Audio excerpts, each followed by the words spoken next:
Okay, I gave assignment where you have to do dimensioning for 3 drawings.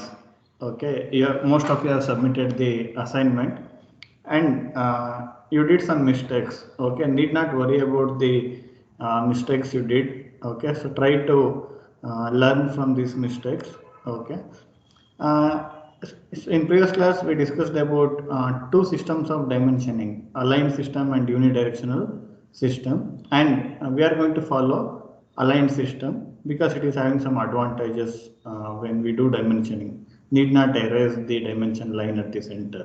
That is the advantage of aligned system. Okay.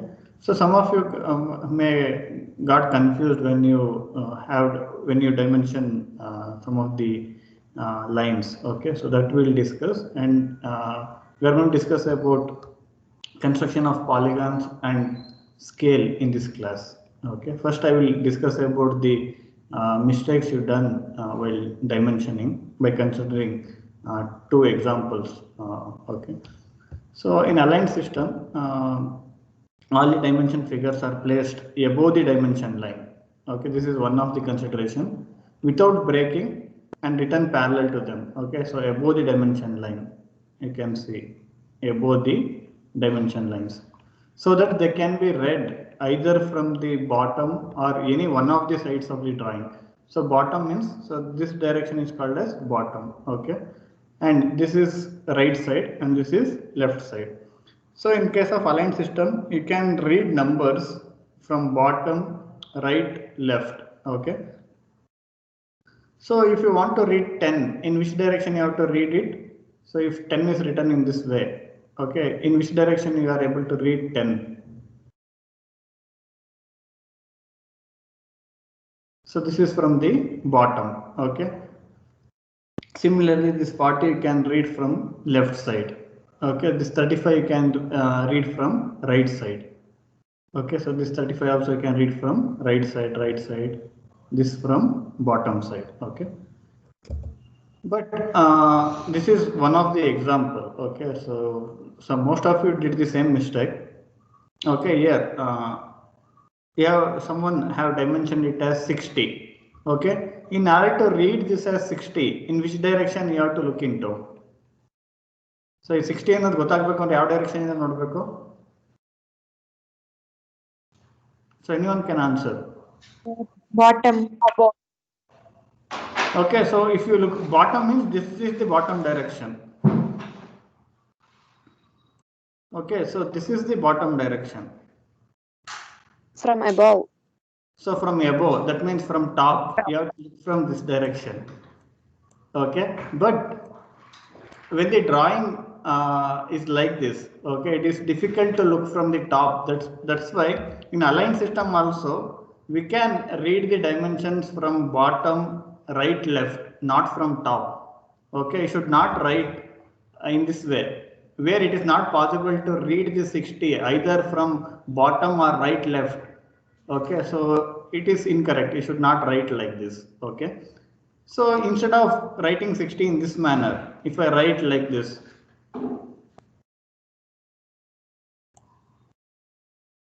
okay, in which direction you can read the 60? Bottom.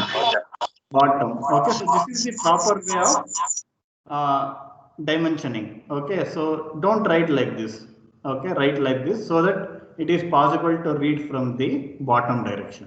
Okay, and again, in order to write 60 like this, okay, it requires additional effort. It looks like a circus. Okay, you need to rotate your drawing sheet, or you have to move your hand okay, towards top, and then you have to write. Okay, no need to dimension like this. If you do dimensioning also, it is incorrect. Okay, so do dimensioning like this above the dimension line, and which it can be read from bottom direction. Okay, similarly for 45 also, so you have to write in the same manner. Okay, so 45, this should be written above the dimension line, and so that you are able to read from the bottom direction. Okay, so remaining all are correct in this dimensioning. Then again, whenever you are drawing the arrowheads, Okay, in previous class we discussed. So approximately, so you should follow the convention of 1:3. So it should be like this. By practice you can get this. Okay, need not worry. By practice you can get this. So that means you have to write like this. Okay, now it looks like equilateral triangle 1:1. So, but you have to write like this. At least it should look like so 1:3. Okay, so by practice you can overcome these limitations. Need not worry. Okay, but keep this in mind whenever you do dimensioning. Okay. Next, so again, no problem with these two.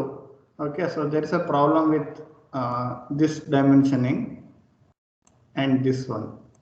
Okay, why these two are incorrect? What is the reason?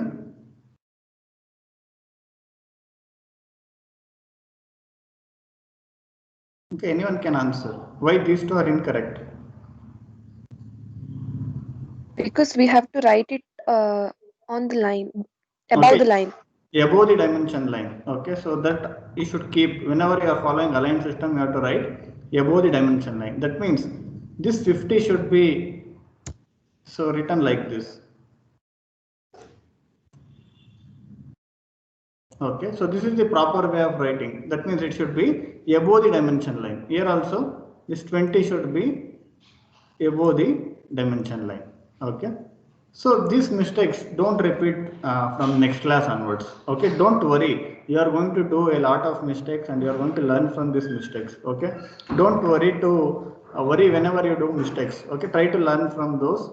Okay, so these things you should remember when you are dimensioning. Always write the dimension figure, that is number, above the dimension line, and so that these numbers can be read either from bottom direction, from right or from left side. Okay, this is about dimensioning.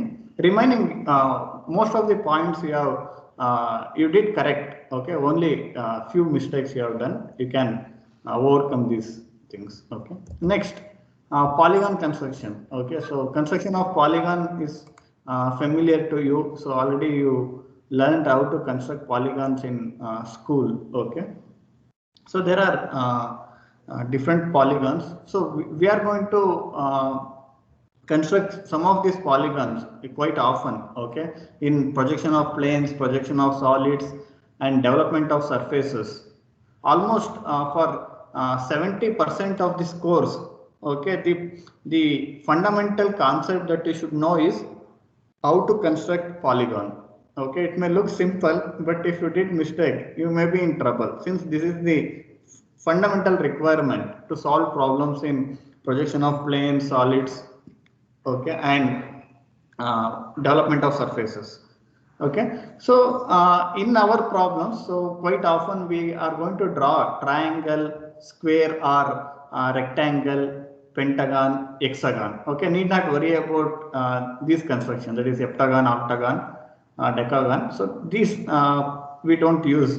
Okay, but these four we use quite often. Okay, triangle, quadrilateral, pentagon, hexagon.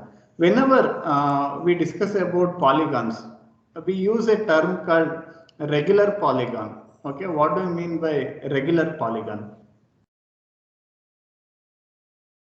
When do you call a polygon as regular polygon?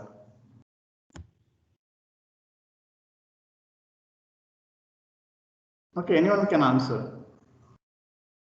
When we use it regularly or more times. Okay, any other answer? Sir, all sides are equal. Okay, when the length of all the sides of a polygon are equal, then we call it as regular. Okay, partially correct. So there are few things need to be added to this answer. Okay, others can try. Polygon having equal sides and equal angle is called regular polygon.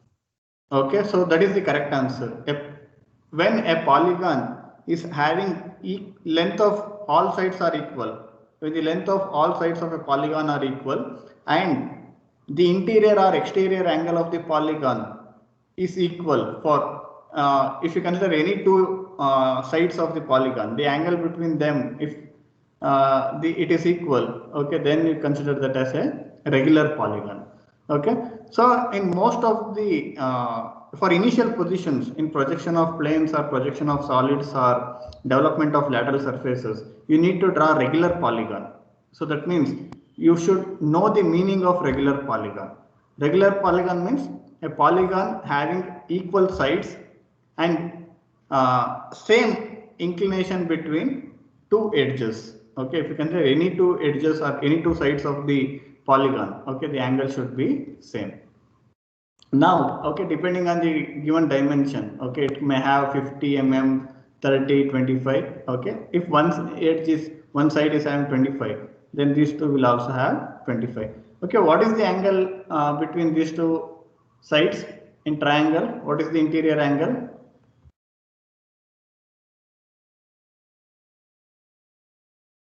What is the interior angle of a regular triangle? 60 degree. 60 180 degree. degree. 60 degree. Okay. What is the interior angle of square? 90 degree. 90 degrees. What is the interior angle of pentagon?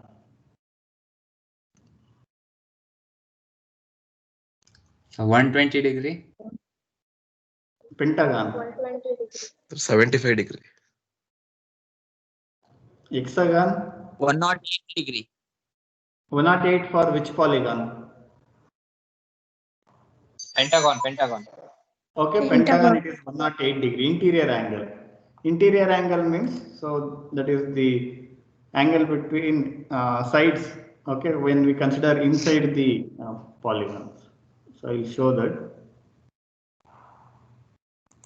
Okay, this is the interior angle. This angle we consider it as interior. This angle is 108 for pentagon. Okay, what is the interior angle for hexagon? What is this angle? How much? 120 degree. 120. So now you gave answer for triangle, square, pentagon, hexagon. It is 60, it is 90, it is 108, and it is 120. So now, how will you determine interior angle of any polygon? So 360 divided by side. Uh, The number of sides. 360 divided by number of sides. Okay, so if you in triangle, how many sides? 360 by 3, how much you will get? There is a Sum of all formula. angles by sides. By? What is the relation? By using that, you can find angle of polygon.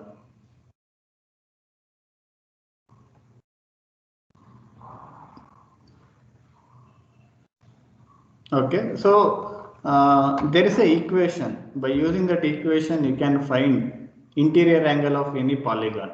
Okay, that equation is 2n minus 4 by n into 90. Okay, so by using this equation, you can find the interior angle. Okay, for example, so if where n is the number of sides.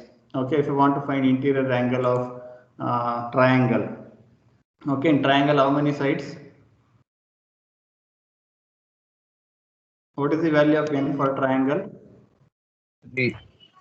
3. Okay, then 6 minus 4, it will be 2. Okay, so 2 by 3 into 90. Okay, so then, so here, so you are going to get 60 degree. Okay, so similarly, if you substitute for a square, it will be 4. Then 8 minus 4, 4 by 4, it will be 1. Then 90 degree. Similarly, for pentagon, you can substitute 5. For hexagon, you can substitute 6. Okay, you will get angle by using this equation.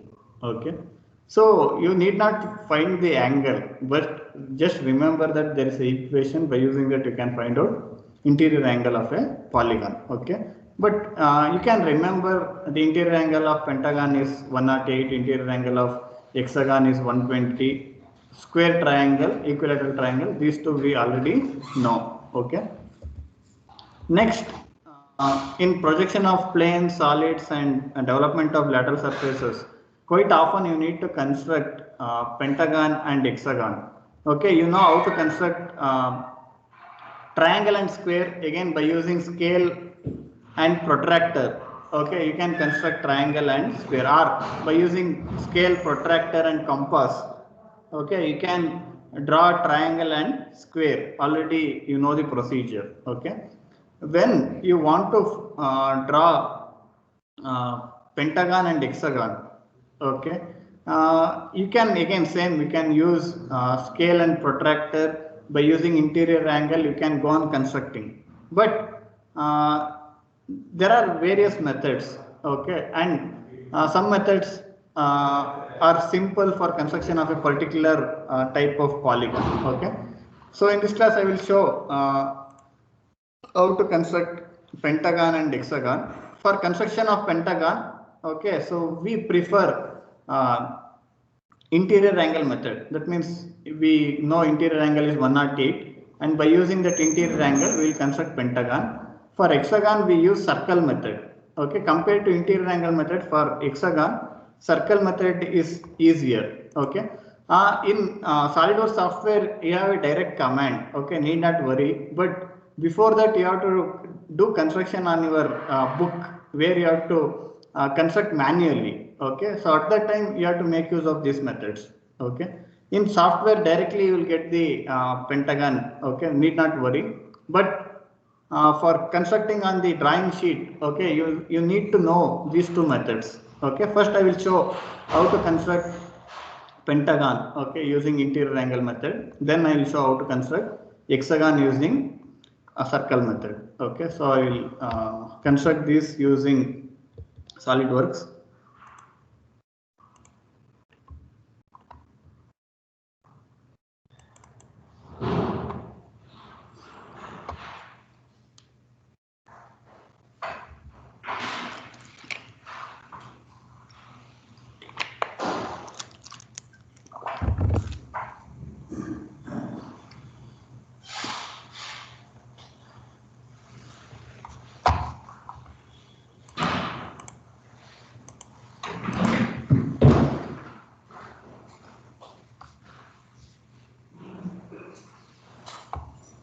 Okay, suppose if we want to construct any polygon, okay, there is a direct command available in the software. Okay, so directly you can construct any polygon just by specifying the sides. Okay, you will get the regular polygon. Suppose if I want pentagon, I can type number of sides as 5 and I can get the pentagon. Okay, if I want hexagon,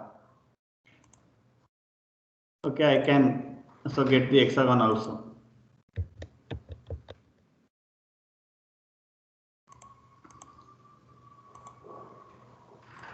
By typing number of sides as 6, okay, I will get the hexagon. So like that, in the software we can get the polygons directly by using the command, but when you are constructing the same polygon using your drawing instruments on drawing sheet, okay, you need to know this procedure. Okay, first I will show how to construct pentagon using interior angle method. Okay, first draw a vertical line and you should know the length. Okay, for example, consider the length as 50 mm. Okay, I will construct regular pentagon having length 50 mm.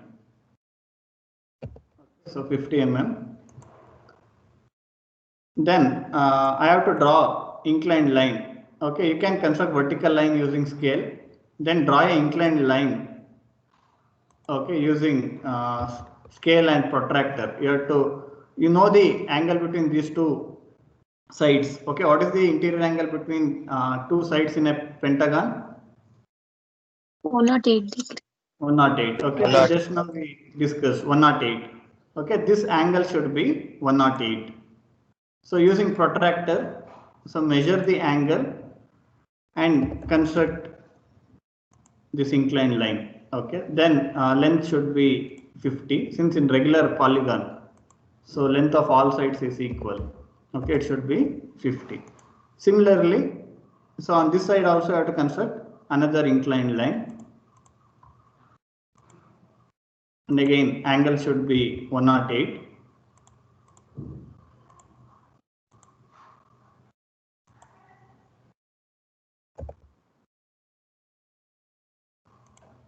And this length should be 50.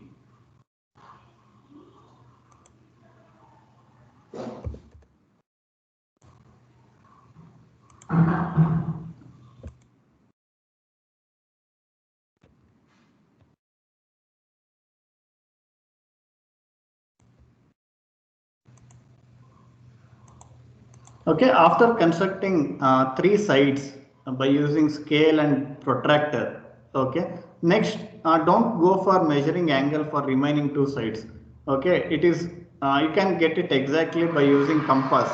Okay, so next take your compass. Okay, this as center.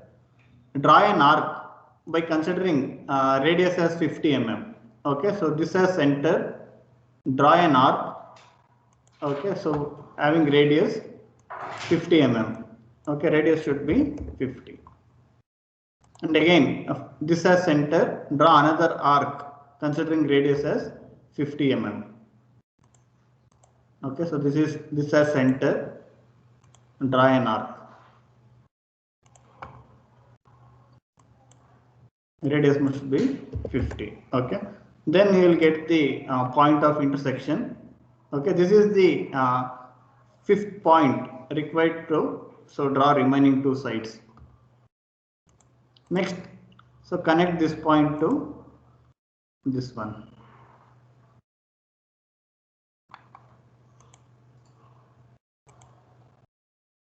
Okay, like this you have to construct pentagon. You will get exact regular pentagon with minimum error. Okay, so this is how we have to construct the pentagon. Okay, so do you have any doubt regarding this? Any doubt idea?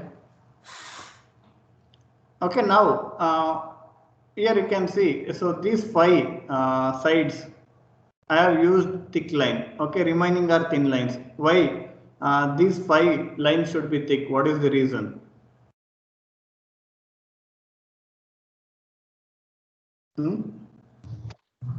Boundary lines.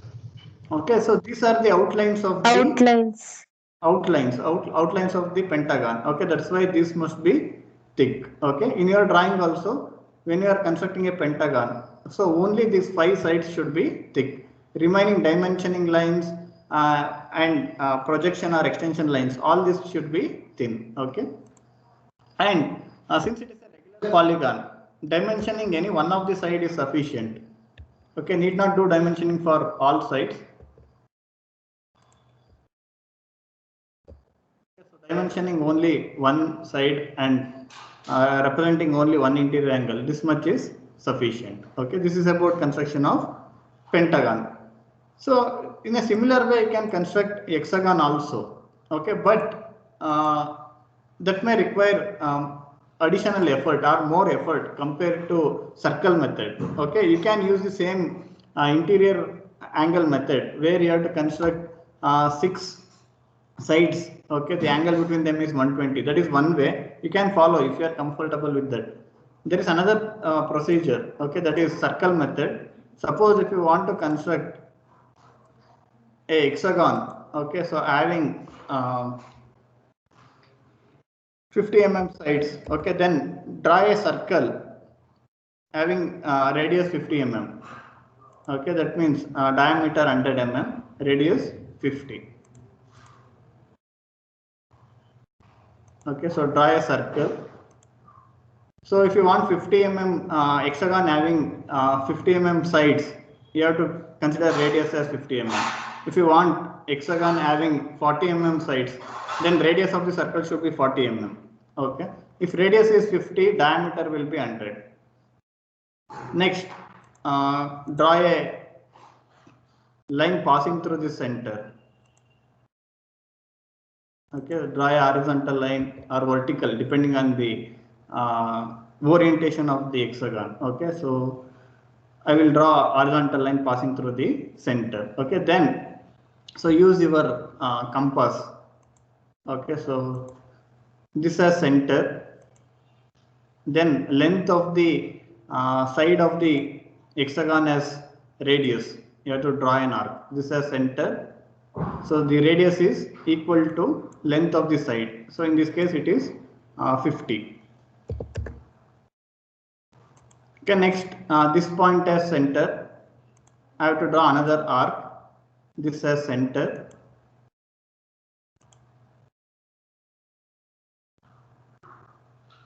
And radius as 50.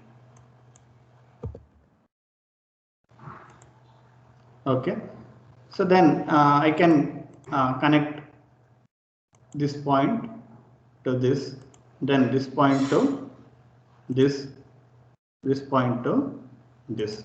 Okay, similarly, if I have to draw remaining sides, again I have to follow the same procedure. Again, this as center, draw an arc using compass. Radius will be equal to length of the side, that is 50. Next, again this as center, draw an arc using compass. Again same radius 50. Okay, then connect the points using scale.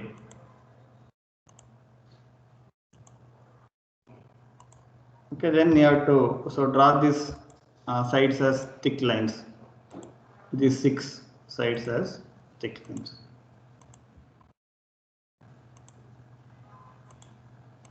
Okay, so this is how you can construct hexagon.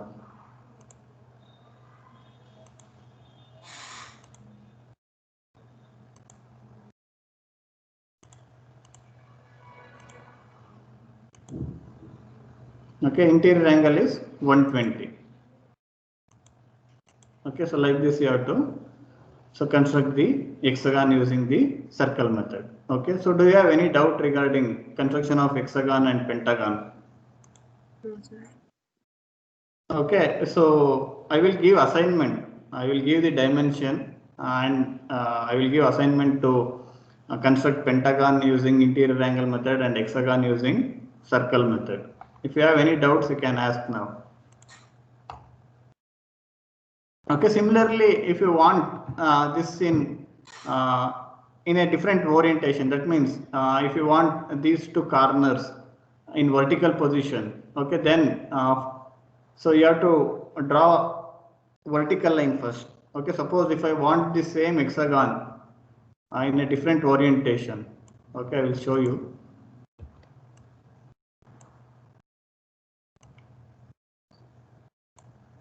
Okay, now we have 2 sides in horizontal orientation. Suppose we want 2 sides in vertical orientation. Okay, then so same procedure, but this initial line should be vertical. If you want 2 sides in vertical orientation, this line should be vertical. If you want 2 sides in horizontal orientation, you have to draw a horizontal line passing through the center. Okay, so once again I will repeat the procedure to get 2 sides vertical. Again radius should be 50. Okay, then I will draw the vertical line.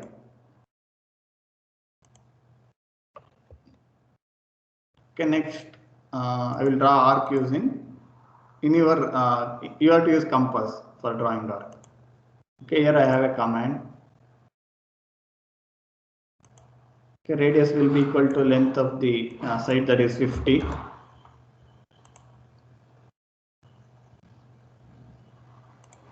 Next, this as center, draw another arc. Again radius will be 50. Okay, then by using scale you can connect these points, this point to this, and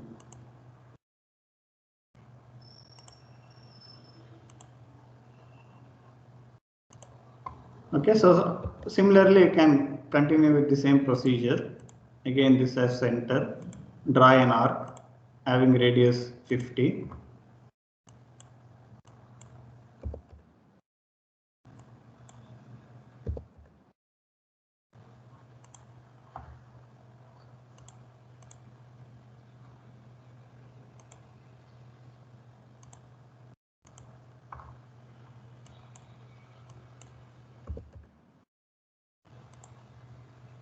Then connect the points using line.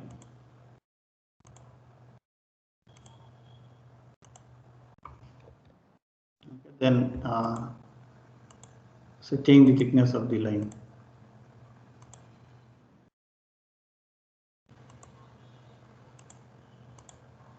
Okay, so this is how you can draw hexagon in different orientations.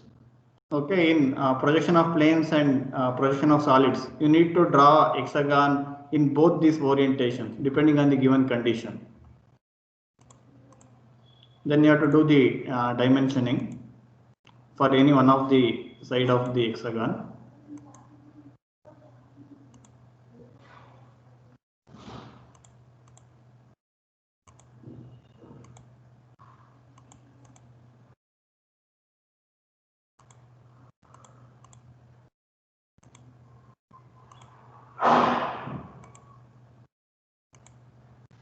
Okay, so if you have any doubts, you can ask. Otherwise, I will continue with the topics. Next topic, I'll move on to next topic. Okay, if you have any doubt, you can ask.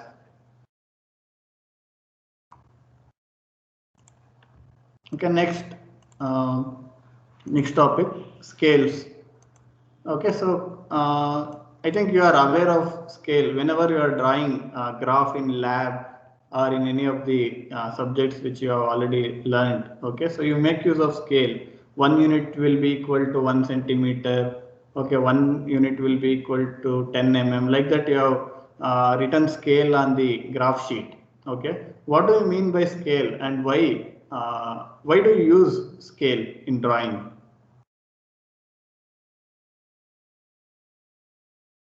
Okay, what do you mean by that? 1 unit will be equal to 1 centimeter on a graph sheet. What does that indicate? Anyone can answer.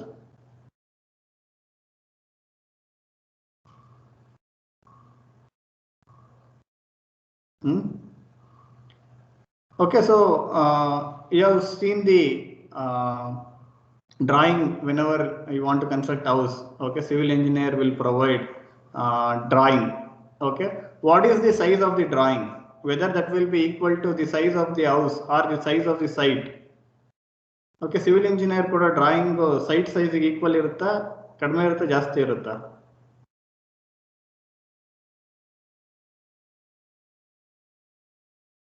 ಕಡಿಮೆ ಇರುತ್ತೆ.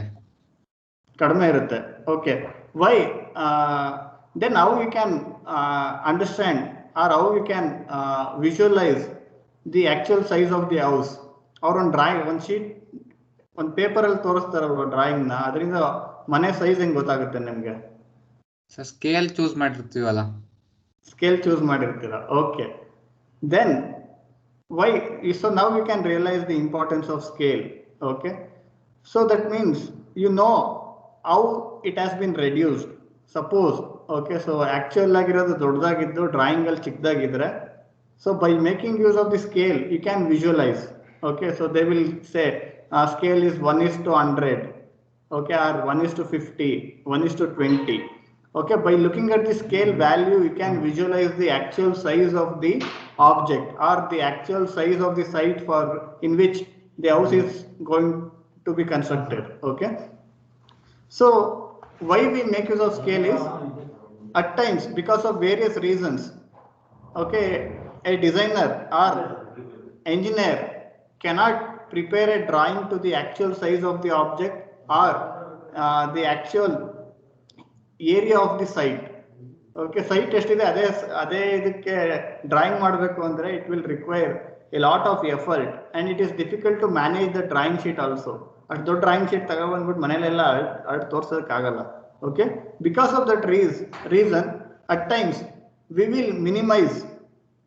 Okay, suppose if something is having 100 square meter, okay, we may reduce that into 100 square centimeter. Okay, so like that we can reduce, we can enlarge, or we can reduce the size of the object, and we can show that on the drawing sheet. For this purpose, we make use of scales. Okay, there are two different scales. One is enlarging scale, another one will be reducing scale. Okay, so normal scale means, so it is nothing but 1:1. That means if something, suppose if a square is having sides having 50 mm sides, okay, on the drawing sheet also if we draw this that as 50 mm, okay, then that is 1:1. Okay, if you instead of that, if 50 mm is represented as 25 mm, then that is 1:2. Okay, like that we can enlarge or we can minimize the object on a drawing sheet. Okay, so for that purpose we use scales. So the drawings drawn proportionately either smaller or bigger than the actual sizes of the object are said to be drawn to a scale. The drawing drawn to the actual size is called full scale drawing.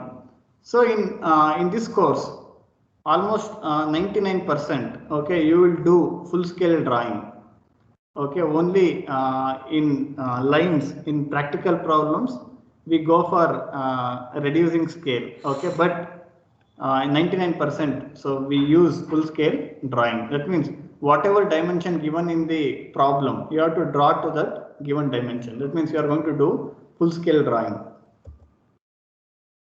The drawing drawn to the reduced size is called reducing scale drawing.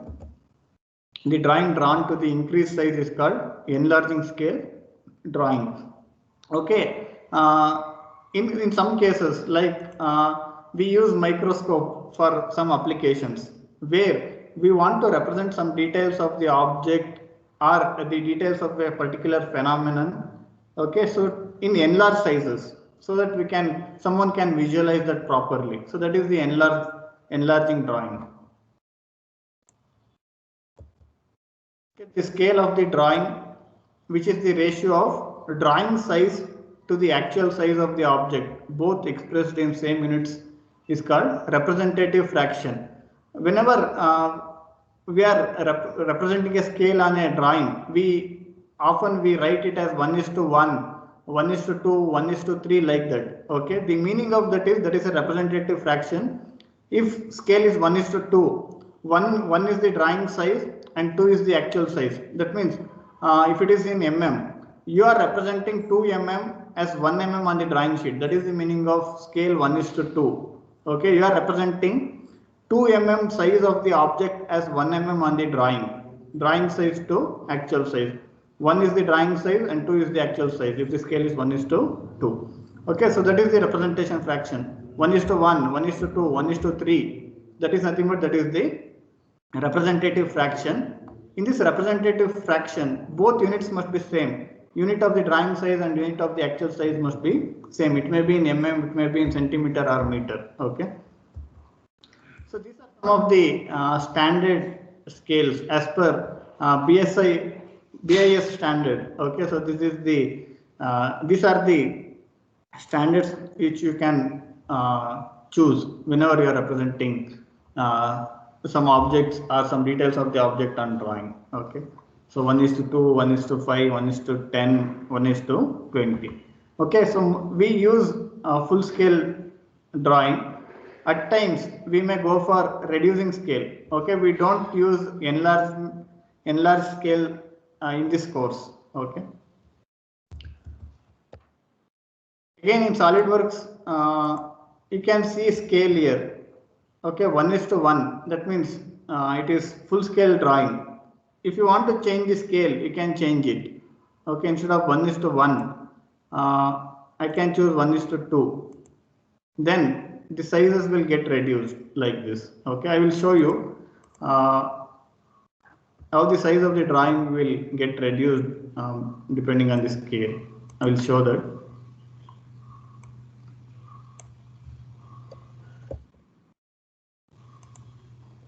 Okay, now I will construct a rectangle.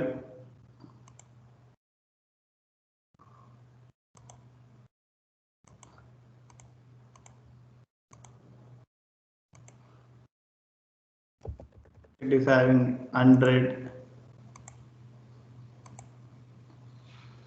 and 60 mm sides. Okay, so now it is in 1:1 scale.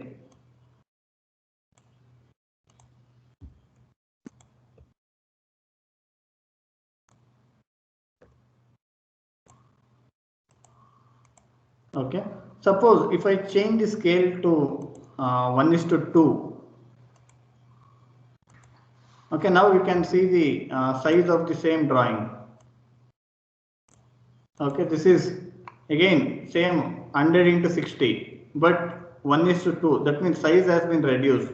In this drawing, this 100 mm is represented in a line having dimension 50 mm. That is the meaning of 1:2. Okay, again if I go back to 1:1.